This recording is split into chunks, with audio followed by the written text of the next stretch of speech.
5장 12절에서 16절까지의 말씀입니다. 신약 성경 96면에 있습니다. 누가복음 5장 12절에서 16절까지의 말씀 제가 봉독하겠습니다. 예수께서 한 동네에 계실 때에 온몸에 나병 들린 사람이 있어 예수를 보고 엎드려 구하여 이르되 주여 원하시면 나를 깨끗하게 하실 수 있나이다 하니 예수께서 손을 내밀어 그에게 대시며 이르시되 내가 원하노니 깨끗함을 받으라 하신대 나병이 곧 떠나가니라. 예수께서 그를 경고하시되 아무에게도 이르지 말고 가서 제사장에게 내 몸을 보이고 또 내가 깨끗하게 됨으로 인하여 모세가 명령한 대로 예물을 드려 그들에게 입증하라 하셨더니 예수의 소문이 더욱 퍼짐에 수많은 무리가 듣고 말씀을 듣고 자기 병도 고침을 받고자 하여 모여오되 예수는 물러가사 한적한 곳에서 기도하시니라. 아멘. 장신대 교수님이신 김성중 목사님께서 예수님의 삶을 본받는 신앙인이라는 말씀으로 증거해 주실 때에 큰 은혜의 시간 되시기를 바랍니다.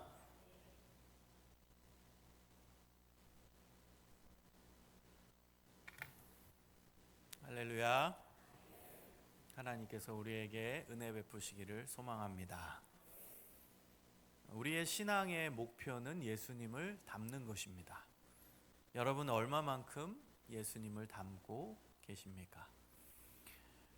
여러분, 스승과 제자와의 관계를 보면요, 좋은 제자는 스승님을 많이 닮은 제자입니다.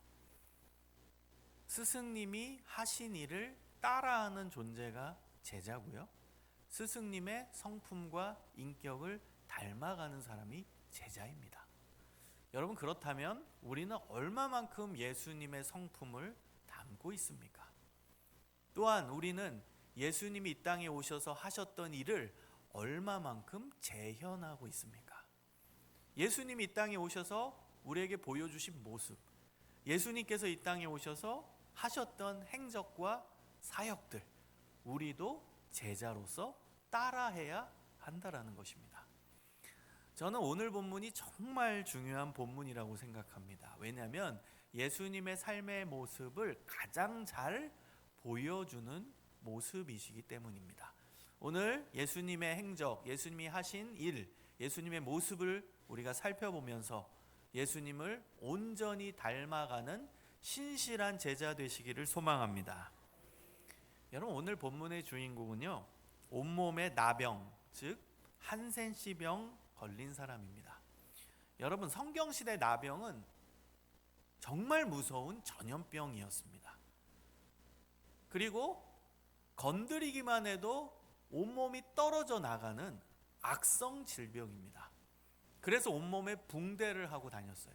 손가락을 건드려도 손가락이 떨어져 나가요. 코를 잘못 건드리면 코가 떨어져 나갑니다. 온몸이 썩어 들어가는 무서운 병이었습니다. 치료할 수 없는 중병이었고 불치병이었습니다. 여러분, 이 나병은 그 당시 무서운 전염병이었기 때문에요, 일반 사람들이 사는 마을에 이 나병 환자가 살 수가 없었습니다. 그래서 따로 격리촌에서 평생 격리되어 살다가 죽었다라는 것입니다. 여러분, 만약에 이 나병 환자가 일반인이 살고 있는 마을에 들어오면은 일반인들이 돌을 던져서 죽였습니다. 그래도 법적으로 문제가 되지 않았던, 그래서 나병 걸린 사람은 가장 사회적으로 소외되고 가장 불쌍하고 당시의 신앙적 관점에서는 심지어 저주받은 병이라고까지 이야기했던 가장 안타까운 사람이 바로 오늘 본문의 주인공인 나병 환자입니다. 여러분, 이 나병 환자는 예수님이 갈릴리 지역의 어느 마을에 들어오셨다라는 소식을 듣게 됐어요. 그래서 마지막으로 희망을 거는 겁니다. 나 저 예수 만나보고 싶다. 저 예수님이라는 분의 소문을 이 격리촌에서도 듣고 있는데 나 저분 한 번만 만나보고 싶다. 여러분, 이 나병 환자가 예수님을 만나는 게 얼마나 어려웠겠습니까? 일단은 격리촌에서 나와야 돼요. 그 일반인들이 거주하는 마을에 들어가야 돼요. 그러면 일반인들이 기겁하면서 그 나병 환자한테 돌을 던질 거예요. 잘못 맞으면 실제로 죽을지도 모르는, 한마디로 목숨 걸고 예수님을 만나러 나온 겁니다. 어렵사리 이 일반인이 사는 마을에 들어왔습니다. 저 멀찍이 예수님이 보입니다. 이 나병 환자는 아마 전력질주했습니다. 전력질주해서 예수님 발 앞에 달려왔을 거예요. 사람들은 그 나병 환자를 보고 기겁했을 거예요. 나병 환자다. 돌을 던졌을 거예요. 그리고 자기가 그 병에 걸릴까 봐 혼비백산해서 다 도망갔을 거예요. 이 나병 환자가 돌에 맞았을 수도 있습니다. 그리고 예수님의 발 앞에 무릎을 꿇습니다. 자신의 소망이 이루어진 거예요. 그리고 12절에 나병 환자는 이렇게 얘기합니다. 주님, 주님, 주여, 원하시면 나를 깨끗하게 하실 수 있나이다. 여러분, 얼마나 이 젠틀한 표현입니까? 그냥 다짜고짜 살려주세요, 좀 낫게 해주세요, 이게 아니라 주여. 여러분, 우리는 지금 기독교 용어로 주님 하면 당연히 예수님을 표현하는 용어지만 성경시대 주님은 주인님을 뜻하는 거예요. 당시에는 주인과 종이 있던 시대입니다. 그래서 주여는 주인님 이런 표현이에요. 자기를 종으로 낮추는 거예요. 주인님, 처음 보는 그 예수님한테 주인님이라고 표현한 거예요. 주인님, 주인님이 원하시면 나를 깨끗하게 하실 수 있습니다. 얼마나 정중한, 얼마나 젠틀한 표현입니까? 이 나병 환자. 그때 예수님은 이 나병 환자의 몸에 딱 손을 대십니다. 모든 사람들이 불결하다라고 생각하는 그를 만지신 거예요. 그리고 13절에 이렇게 말씀하십니다. 내가 원하노니 깨끗함을 받으라. 예수님이 이 말씀을 하시자 기적이 일어났습니다. 이 나병 환자가 깨끗하게 되는 놀라운 하나님의 기적이 일어나게 되었습니다. 여러분, 이 나병 환자가 얼마나 기뻤겠어요? 얼마나 행복했겠어요? 그래서 인사하고 빨리 나가고 싶었을 거예요. 왜요? 일반인 마을에 들어가고 싶었겠죠. 가족도 만나고 싶고, 친구도 만나고 싶고, 친족도 만나고 싶고, 막 뛰어나가고 싶었을 거예요. 그때 예수님께서 이 나병 환자를 딱 붙잡으십니다. 그리고 14절에 이렇게 말씀하십니다. 아무에게도 이르지 말고 가서 제사장에게 내 몸을 보이고 또 내가 깨끗하게 됨으로 인하여 모세가 명한 대로 예물을 드려 그들에게 입증하라. 여러분, 레위기 14장에 의하면 나병 환자가 본인이 깨끗하게 되었음을 증명해 주는 존재가 바로 제사장이었어요. 그래서 제사장에게 가는 건 그 당시에 율법이었어요. 그럼 제사장이 이 치유받은 나병 환자의 몸을 딱 살펴보는 거예요. 그리고 나서 우와, 이건 놀라운 기적이다. 너 치유받은 게 맞다. 그러면 증서를 써줘요. 이 사람의 병이 완전히 나았다. 이 사람은 일반인이 사는 마을에 들어가서 살 수 있다. 도장 꽝 찍어주면 그 증서 가지고 이 사람은 일반인 마을에 복귀할 수 있었다는 거예요. 여러분, 레위기 14장의 율법은 당연히 지켜야 돼요. 당시에는. 그래서 예수님이 그 말씀을 하신 거예요. 제사장에게 가서 네 몸을 보이고 네가 깨끗하게 됨을 증명해라. 그건 너무 당연한 거예요. 그런데 오늘 본문에서 의아한 점은 예수님께서 그 앞에 아무에게도 이르지 말라라는 말을 덧붙이셨다는 거예요. 제사장에게 가서 앞부분에 아무에게도 이르지 말고 오직 제사장에게만 가라 이거예요. 여러분, 왜 아무에게도 가지 말라 이렇게 말씀하셨을까요? 여러분, 이것은 단순한 권유가 아니라 강력한 명령이었습니다. 오늘 본문에서 보면 경고하시되 이렇게 나와요. 이 단어가 헬라어로는 파랑겔로라는 단어입니다. 강력하게 명령하다 이런 뜻이요. 여러분, 이 치유받은 나병 환자한테 강력하게 명령해서 너 딴 데 가지 마. 딴 데 가서 내 얘기하지 마 이거예요. 네가 치유받았다라는 거 얘기하지 마. 오직 너는 율법에 의해서 제사장에게만 가서 네 몸을 보이고 너가 깨끗하게 됨을 증명만 받아라. 알았지? 강력히 명령하셨다는 거예요. 그런데 이 치유받은 나병 환자는 예수님의 말씀이 안 들렸겠죠. 여러분 생각을 해보세요. 불치병이 나왔는데 무슨 소리가 들리겠어요? 그냥 예수님께 뭐 감사합니다 감사합니다 하고 튀어나왔을 거예요. 그리고 온 동네방네 뛰어다니면서 내 병을 고치신 분은 예수님이다, 예수님이란 분이 내 병을 고치셨다, 막 동네방네 뛰어다니면서 다 얘기했던 걸로 추정할 수 있어요. 왜냐하면 예수님의 소식을 들었어요. 그 나병 환자가 동네방네 뛰어다니면서 얘기를 하니까. 그랬더니 동네 사람들도 예수님 만나려고, 그 예수님 어딨냐, 저 나병 환자가 그러던데 자기 병을 치유해 주셨다고, 어디 계신 거냐, 막 예수님 있는 곳을 수소문해서 사람들이 몰려오기 시작하는 거예요. 예수님은 그때 어떤 선택을 하셨냐면 사람들이 몰려오는 것을 보고 좋아하지 않으셨어요. 그리고 사람들 틈바구니에서 나와서, 빠져나와서 어디로 가셨냐? 한적한 곳에 가셨습니다. 아무도 없는 한적한 곳, 조용한 곳에 가셔서 기도하셨습니다. 여러분, 오늘 본문의 말씀이 예수님의 삶의 모습을 단편적으로 보여주는 아주 중요한 본문입니다. 여러분, 오늘 본문을 통해서 예수님이 어떤 삶을 사셨는지를 찾아보기를 원합니다. 여러분, 예수님은 어떤 삶을 사셨냐? 첫 번째는 아픈 자의 마음을 진심으로 공감하고 위로하시는 삶을 사신 분입니다. 여러분, 당시에 이 나병은요, 무시무시한 무서운 불치병이었습니다.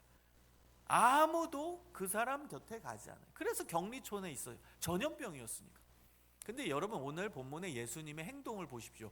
예수님이 이 나병 환자를 만나시고 어떻게 하셨죠? 멀찍이 떨어지셨나요? 야야야, 가까이 오지 마라, 내가 고쳐줄 테니까 저기 멀리 있어라, 이러셨어요? 아닙니다. 만지셨습니다. 가장 친밀한 행동을 보여주셨다는 거예요. 여러분이 나병 환자라고 생각해 보세요. 누가 내 옆에 왔겠습니까? 가족도 떠나고, 친족도 떠나고, 친구도 떠나고, 사람들은 내 모습을 보면은 돌을 던져서 나를 맞추려고 하고 다 도망갑니다. 그런데 이 예수님은 도망간 게 아니라 내 옆에 와서 내 몸에 손을 대시고 만지십니다. 여러분, 이것이 얼마나 놀라운 은혜인지 몰라요. 예수님이 나병 환자의 환부에 손을 대셨다라는 건 어떤 의미겠습니까? 나는 너를 공감한다. 나는 너를 위로한다. 나는 너의 아픔을 다 안다. 얼마나 힘들었니? 사랑하는 여러분, 예수님은 우리를 위로하시는 분이십니다. 예수님은 우리를 공감하시는 분입니다. 그 예수님의 위로, 예수님의 안아주심을 경험하시길 소망합니다. 터치하시는 거예요. 내가 너를 안다. 얼마나 힘들었니? 얼마나 힘들었니? 아무개야 얼마나 힘들었니? 김집사 얼마나 힘들었니? 이권사 얼마나 힘들었니? 최장로 얼마나 힘들었니? 오목사 얼마나 힘들었니? 내가 안다. 너가 얼마나 힘든지. 여러분, 예수님은 우리의 아픔을 다 이해하시고 공감하시는 좋으신 하나님이십니다. 그 좋으신 하나님이 우리 하나님이세요. 여러분, 이 나병 환자는 가만히 살펴보면요, 몸만 아픈 게 아니에요. 이 나병 환자는 일반인들과 함께 살 수 없고 사회와 격리돼서 살았습니다. 그 안에서 외로움, 고독함, 자괴감, 우울함, 그걸 경험하면서 마음과 정신의 병을 가지고 살았을 겁니다. 게다가 당시에는 인과응보 율법 사상이 있었습니다. 무슨 얘기냐면 자기가 지금 불치병에 걸렸다, 무서운 전염병에 걸렸다라는 건 죄가 있어서 그 죄로 인해 벌을 받고 있다라고 생각했다는 거예요. 그 당시 인과응보 율법 사상이었어요. 내가 죄가 있기 때문에 벌 받았다. 내가 죄가 없으면 내 조상이 죄를 지어서 벌 받고 있다. 이렇게 생각했다는 거예요. 여러분, 그럼 이 사람의 영적인 상태는 어떠했겠습니까? 자신은 지금 하나님으로부터 버림받았다. 하나님으로부터 벌을 받고 있다. 이렇게 생각했을 거 아닙니까? 이 괴로움 때문에 얼마나 무거운 영적인 병을 가지고 살았겠습니까? 희망이 없어요. 이 땅에서 내가 벌 받고 있고, 내세에 대한 소망은 있겠습니까? 내가 지금 저주받고 있는데 죽고 나서 그 다음에 내가 뭐 천국을 꿈꾸겠어요? 내세를 꿈꾸겠어요? 지금 하나님의 저주를 받고 있다고 생각하는데요. 한마디로 이 나병 환자는 종합적인 아픔을 갖고 있는 거예요. 몸도 아프고 마음 정신도 아프고 영적으로도 아픈 사람을 이야기하는 겁니다. 여러분, 우리 예수님은 공감의 능력이 참 탁월하신 분입니다. 저는 우리 예수님을 이렇게 표현하고 싶어요. 매력적인 예수님. 저는 매력이라는 단어를 굉장히 좋아합니다. 매력적이었으면 좋겠어요. 우리 크리스찬들이 세상에서도 사회에서도 매력적이었으면 좋겠고요. 예수님을 닮아서 참 매력적인 인간이 됐으면 좋겠거든요. 여러분, 요한복음 11장에 보면은 예수님께서 죽은 나사로를 살리십니다. 나사로의 누이 동생이 누구죠? 네, 다 맞추셨습니다. 입모양을 봤습니다. 마르다 마리아입니다. 예수님은 사역하실 때 나사로 가족과 친하셨어요. 나사로의 누이 동생이 마리아와 마르다입니다. 근데 어느 날 이 나사로가 중병에 걸려서 죽게 된 거예요. 그래서 이 누이 동생들이 사람을 예수님께 보내서 빨리 와달라고 신호를 보냅니다. 근데 예수님은 가지 않으세요. 예수님은 나사로가 죽기를 기다리십니다. 예수님의 의도는 뭐죠? 그렇죠. 나사로가 죽고 나서 내가 가서 나사로를 살리겠자. 이게 예수님의 의도이고 목표였어요. 그래서 나사로가 죽기를 기다리신 거예요. 이제 나사로가 죽었습니다. 그리고 나서 제자들한테 얘기합니다. 얘들아, 나사로 깨우러 가자. 나사로 집에 도착했습니다. 나사로는 이미 죽은 지 나흘입니다. 나사로의 누이 동생인 마리아와 마르다가 예수님을 맞이합니다. 그리고 서운함을 표시합니다. 예수님, 왜 이제 오십니까? 우리 오빠랑 우리 가족과 다 친하셨는데 왜 안 오셨습니까? 우리 오빠 죽은 지 벌써 나흘입니다. 이제 끝났습니다. 여러분, 예수님께서 거기에 있는 사람들을 쭉 살펴보는 거예요. 한마디로 장례식장입니다. 장례식장. 다 울고 있어요. 그리고 이스라엘 문화도 이 곡의 문화가 있거든요. 곡. 우리 전통적으로 막 곡한다고 하잖아요. 아이고 아이고 이런 문화가 이스라엘도 있어요. 다 그러고 있는 거예요. 예수님께서 그들을 보고 이렇게 반응하셨을 수도 있어요. 이 믿음 없는 자들아, 내가 왔다. 생명의 주체자인 나 예수가 왔다. 너네는 왜 믿음이 없느냐? 내가 나사로 살리러 왔는데 울지 마라. 이러셨을 수도 있어요. 근데 예수님은 사람들을 쭉 살펴보시고 다 울고 있고 슬퍼하시는 모습을 보니까 본인도 슬퍼서 눈물을 흘리셨어요. 요한복음 11장 35절에 보면 예수께서 눈물을 흘리시더라. 여러분, 조금 있으면 이 나사로 예수님이 살리실 거예요. 나사로는 나와서 팔팔 뛰어다닐 거예요. 그게 의도고 예수님의 목표고, 그래서 나사로가 죽기를 기다리신 거거든요. 근데 장례식장에 딱 오니까 사람들이 다 오는 걸 보고 공감하시고 같이 눈물을 흘리시더라. 매력적인 예수님이죠. 인간미가 정말 뚝뚝뚝 흐르는 너무나 아름다운 예수님의 모습 아닙니까? 이 자리에 있는 우리도 예수님을 본받아 아픈 자의 마음을 공감하고 위로하길 소망합니다. 여러분, 교회에서도 몸이 아픈 우리의 형제 자매들 있잖아요. 정신적으로도 아프고 마음으로 아프고 여러 가지 어려운 일을 만나서 아프고 영적으로 약해서 아프고. 여러분, 교회 안에 그런 분들이 눈에 들어와야 돼요. 구역 식구들 중에 그런 분들이 먼저 눈에 들어와야 돼요. 그리고 나서 그들에게 다가가서 이야기라도 한번 들어주는. 제가 최근에 실천하려고 노력하는 게 있어요. 그게 뭐냐면, 저도 뭐 얼마나 많은 인간관계가 있겠습니까? 그런데 입버릇처럼 이런 말을 하는 거예요. 밥 한번 먹자. 여러분, 안 그래요? 밥 한번 먹자. 근데 안 먹는 거예요. 이게 인사치레인 거예요. 밥 한번 먹자. 그리고 안 만나, 안 먹어. 그래서 이걸 실천하자. 그리고 신중하게 얘기하자. 그래서 밥 한번 먹자라고 얘기하면 꼭 먹기에 노력합니다. 바빠도 먹기에 노력합니다. 그래서 밥 한번 먹자는 내가 먼저 얘기하니까 내가 밥을 사야죠. 그래서 밥을 사주면서 이야기 듣고 또 위로해주고 격려해주고, 이렇게 실천하려고 노력하고 있습니다. 여러분도 밥 한번 사십시오. 힘들고 어렵고 또 위로가 필요한 자들 찾아다니시면서 밥 한 끼가 오히려 생명을 살릴 수 있어요. 그 사랑을 경험하면서 와, 우리 김 집사님이 나를 이렇게 생각하는구나.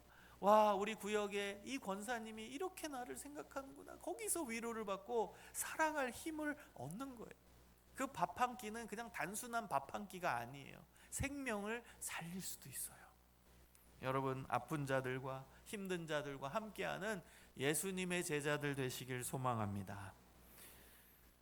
저는 예수님을 믿는 우리 모두는 상담자가 되어야 된다고 확신해요. 상담자. 여러분, 상담 잘하는 사람만 상담자가 아니라 우린 상담자가 돼야 돼요. 왜냐하면 예수님이 상담자이시니까.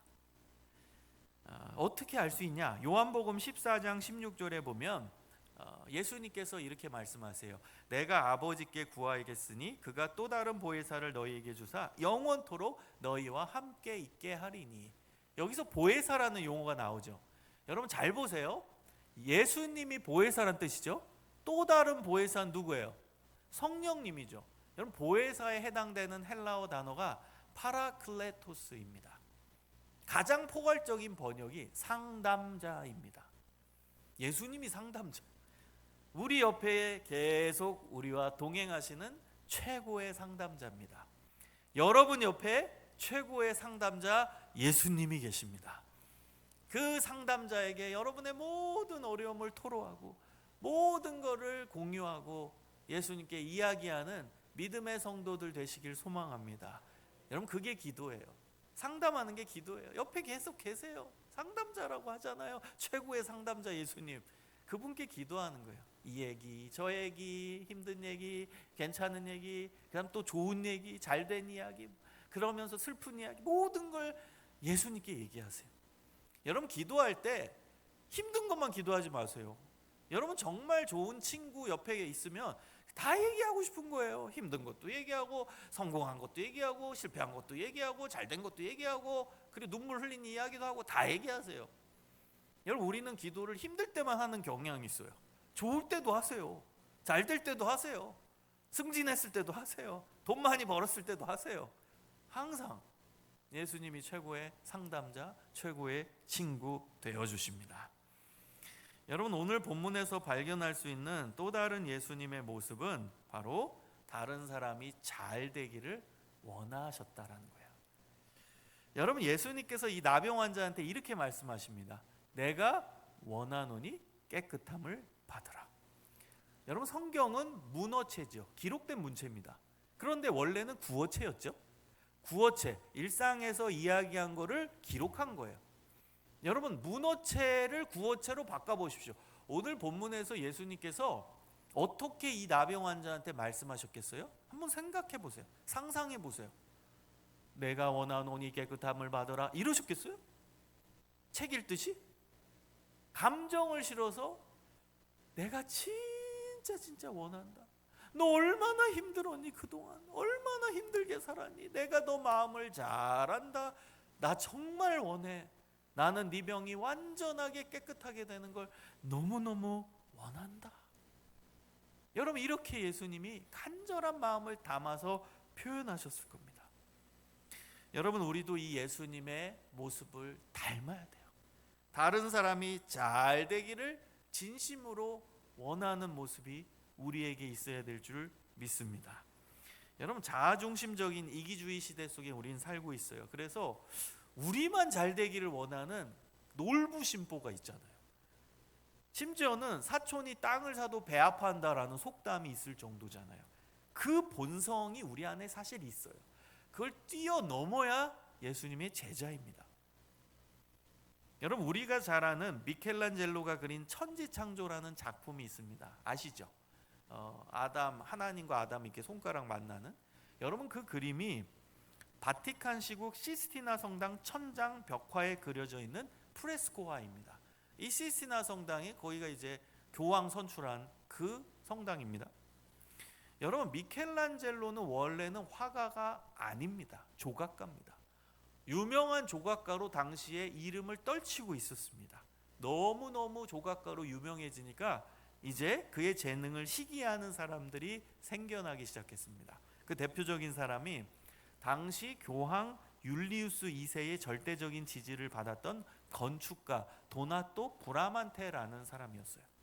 교황이 시스티나 성당을 딱 건축을 하고 그 다음 이 친한 건축가 도나토 브라만테를 부릅니다. 야, 여기 성당 천장에 그림을 그려야 될 텐데 너가 화가 좀 추천해봐라. 그랬더니 브라만테가 추천한 사람이 미켈란젤로예요. 여러분, 미켈란젤로를 좋아서 추천했겠어요? 아니겠죠. 미켈란젤로는 화가가 아니라 조각가라니까요. 그리고 여러분, 미술하신 분은 알겠지만 세상에서 가장 어려운 작품이 프레스코화입니다. 게다가 여러분 천장 벽화예요. 그냥 캔버스에 그리는 것도 아니고. 그거를 조각가가 어떻게 그립니까? 그래서 미켈란젤로는 추천할 거예요. 망칠 거라고. 망치면 매장당할 거라고. 그래서 교황이 미켈란젤로한테 그거를 명령합니다. 그리라고. 당시 교황은 절대적인 권한과 권력을 갖고 있었어요. 거기서 노를 할 수 없습니다. 노를 했다가는 종교 재판 열어서 죽일 수도 있습니다. 그런 시대예요. 그러니까 미켈란젤로가 그릴 수밖에 없었어요. 여러분, 제가 미술을 좋아해서 미술사를 좀 많이 책을 읽었는데요. 미켈란젤로가 그 그림을 그릴 때 하도 고개를 들어서 다 그리고 나서는 고개가 안 떨어졌대요. 이게 뭐 하루 만에 그리는 게 아니잖아요. 고개를 계속 천장벽화를 그려야 돼요. 기도하면서 그리고 기도하면서 그리고. 근데 속된 말로 그 그림이 대박이 난 거예요. 사람의 이기심 때문에, 시기심 때문에 시작한 그림인데. 사랑하는 여러분, 교회는 이기주의적인 본성을 버리는 훈련의 장이 되어야 됩니다. 다른 성도들이 잘 될 수 있도록 도와주고 격려해 줍시다. 여러분, 우리 구역 식구가 잘 됐으면 박수 쳐주세요. 우리 아들은 대학 떨어졌는데 우리 구역 식구 아들은 잘 됐어요. 그러면 내 가족이다 생각하고 박수 쳐줄 수 있는 사람, 여러분, 그 사람이 최고의 신앙인입니다. 여러분, 우리는 좀 이렇게 슬퍼하는 사람은 좀 위로는 잘하는 것 같아요. 그런데 잘된 사람은 박수를 잘 못 쳐줘. 잘된 사람 박수 쳐주는 사람이 진짜 예수님의 사람입니다. 여러분, 박수 쳐줄 수 있는 마음 넓은 예수님의 사람 되시길 소망합니다. 여러분, 오늘 본문에서 발견할 수 있는 예수님의 삶의 모습 또 한 가지는요, 인정받음의 욕구에서 벗어나 오직 하나님께 영광 돌리는 삶을 사셨다는 거예요. 이 나병 환자가 예수님으로부터 고침을 받고 나서 얼마나 동네방네 뛰어가서 예수님을 전하고 싶었겠습니까? 근데 예수님은 막으세요. 아무에게도 가서 이르지 말고 오직 제사장에게만 가서 네 몸을 보이고 깨끗하게 됨을 입증하라. 여러분, 왜 그러셨을까요? 왜 아무에게도 이르지 말라라고 하셨을까요? 그것도 강력한 명령으로. 분명히 예수님이 예상했을 거예요. 이 나병 환자가 동네방네 뛰어다니면서 내 병을 고치신 분은 예수님이다, 예수님이다 다 얘기했을 거라고 생각을 하신 거죠, 예수님은. 그러면 사람들이 그 예수님 보려고 몰려왔을 거예요. 그리고 예수님을 높이고 예수님을 임금님 삼으려고 하고 예수님을 최고로 대접하고 그리고 왕으로 모시려고 했을 거예요. 그걸 예수님이 보고 계셨어요. 놀라운 것은 예수님은 그것을 원하지 않으셨다. 예수님은 오직 하나님만 높이는 삶을 사시길 원했어요. 여러분, 예수님은 인간으로서 인간이 어떻게 살아야 되는지의 샘플을 보여주신 거예요. 사실 예수님이 하나님이십니다. 하나님이세요, 예수님이. 근데 예수님이 인간의 몸을 이 땅에 입고 오셨기 때문에 인간으로서 어떻게 살아야 될지 그 모델, 샘플을 보여주신 거예요. 인간으로서 어떻게 살아야 되냐? 오직 하나님께만 영광 돌리는 삶을 살아야 된다는 거예요. 내가 높아지는 게 아니라 오직 하나님만 높이는 삶을 살아야 된다는 걸 보여주신 거예요. 여러분, 제사장에게 이 치유받은 나병 환자가 갔어요. 제사장이 진단합니다. 우와, 기적이다. 너 이거 어떻게 나았냐? 어쩌다 보니까 나왔어요. 우와, 이건 하나님의 놀라운 기적이다. 우리 하나님께만 영광 돌리자. 우리 제사 드리고 감사 예물 드리자. 하나님이 하셨다. 이렇게 나올 거 아니에요? 그걸 예수님이 원하신 거예요. 오직 하나님만 높이기를.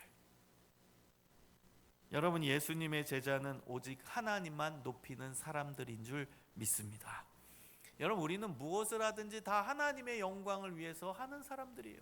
고린도전서 10장 31절, 그런즉 무엇이든지 먹든지 마시든지 무엇을 하든지 다 하나님의 영광을 위하여 하라. 하나님의 영광을 위해 살아가는 존재가 바로 우리 예수님의 제자들입니다. 여러분, 근데 우리는 어때요? 조금만 잘해도 막 인정받고 싶고, 그 다음 내 이름 드러내고 싶고. 우리 어릴 때부터 그런 노래도 불렀잖아요. 텔레비전에 내가 나왔으면 정말 좋겠네. 어릴 때부터 텔레비전에 나 좀 나왔으면 인정해달라 이거예요. 그 다음에 요즘 우리 페이스북, 인스타그램 막 팔로워, 좋아요, 그 다음에 유튜브 하면은 그거 개설하신 분들은 구독자 수, 조회수, 이게 뭐예요? 다 인정 욕구입니다. 나 좀 인정했으면, 내 사진 올리면 더 많이 봐주고 좋아요 눌러줬으면, 친구 더 많아졌으면, 친구 추가해 줬으면, 이게 인정 욕구입니다. 인간의 본연적인 욕구가 맞아요. 근데 예수의 제자는 그 인정 욕구에서 벗어나는 거예요. 그리고 오직 하나님만 높이고 하나님께만 영광 돌리는 삶을 사는 존재입니다. 쉽지 않죠. 여러분, 예수님도 인간의 몸을 입고 이 땅에 오셨어요. 예수님은 그 유혹이 없었겠어요? 인정받고 싶다는 유혹? 근데 그걸 어떻게 극복하셨을까요? 여러분, 그 답이 바로 기도입니다. 기도. 여러분, 예수님은 기도의 능력으로 사셨습니다. 오늘 본문 16절에 보면 예수님은 한적한 곳에 가서 기도하셨다라고 나옵니다. 이 나병 환자가 동네방네 뛰어나서 내 병을 고치신 분은 예수님이다, 예수님이다, 그렇게 얘기한 것 같아요. 그러니까 사람들이 구름대처럼 예수님 주변에 몰려들기 시작합니다. 그때 예수님은 그 인간들 틈바구니에서 빠져나와서 어디로 가셨냐? 한적한 곳으로 가셨어요. 여러분, 이 한적한 곳에 해당하는 헬라어 단어가 에레모스입니다. 여러분, 에레모스는 신약 성경에서 광야를 지칭할 때 사용된 용어입니다. 광야예요, 광야. 광야예요, 광야. 아무도 없는 광야. 그래서 영어 성경 NIV에는 lonely place, 고독한 공간, 새 번역에는 외딴 데, 이렇게 번역되어 있어요. 광야예요, 광야. 여러분, 광야는 어떤 곳이에요? 사람이 아무도 없는 공간. 나를 인정해 줄 수 있는 사람이 아무도 없는 공간, 그곳이 광야입니다. 그런데 그곳에는 하나님이 계십니다. 하나님만 계십니다. 여러분, 예수님은 자신을 드러내지 않으시고 사람들이 찾지 않는 광야, 외롭고 고독한 광야, 외딴 곳에 가셔서 기도를 하셨습니다. 기도를 통해 하나님과 교제하셨고요, 기도를 통해 하나님의 뜻을 발견했고요, 기도를 통해 하나님께서 맡기신 사명을 온전히 감당하셨습니다. 여러분, 교회에서 열심히 사역하고 봉사하고 헌신했으면 인정의 자리, 칭찬의 자리 찾아다니지 마십시오. 대신에 사람들이 아무도 인정해 주지 않고 아무도 박수 쳐주지 않은, 그러나 하나님이 인정해 주시는 골방으로 가십시오. 광야로 가십시오. 하나님과 독대하십시오. 하나님께 기도하십시오.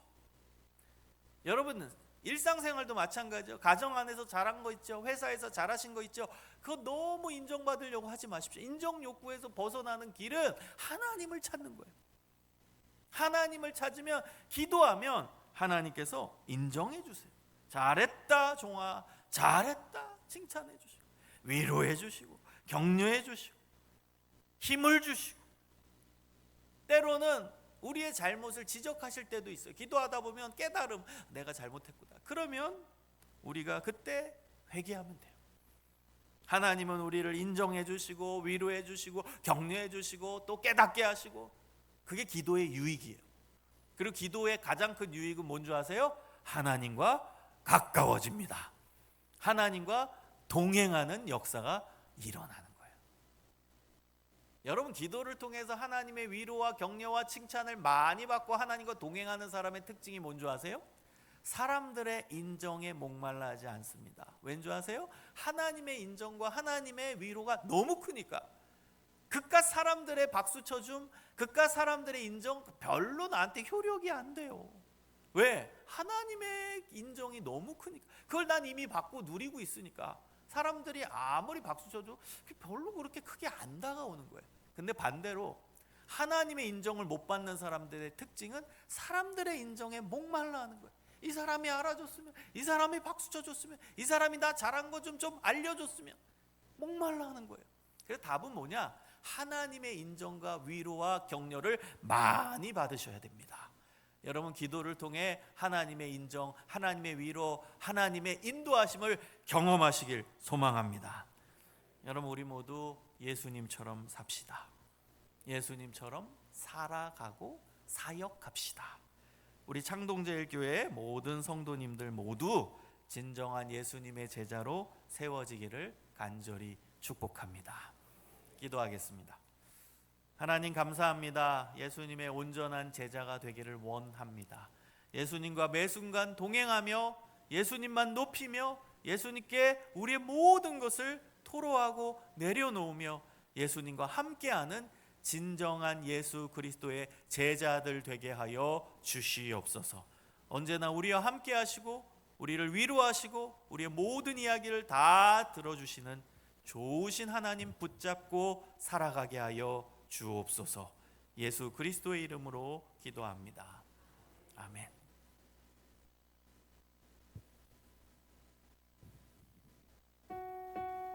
다 함께 일어나셔서 화성찬